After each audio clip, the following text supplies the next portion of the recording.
గోపెమ్మ చేతుల్లో గోరు ముద్ద, రాధమ్మ చేతుల్లో వెన్న ముద్ద.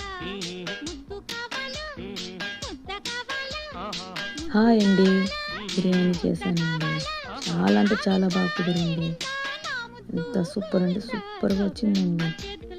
ప్లీజ్ అండి నాకు లైక్ చేయండి, నాకు సపోర్ట్ చేయండి. ప్లీజ్ మీలో ఎంతమందికి బిర్యానీ అంటే ఇష్టం అండి నాకు కామెంట్ బాక్స్లో నాకు తెలపండి. ప్లీజ్ అండి మీ సపోర్ట్ కావాలండి,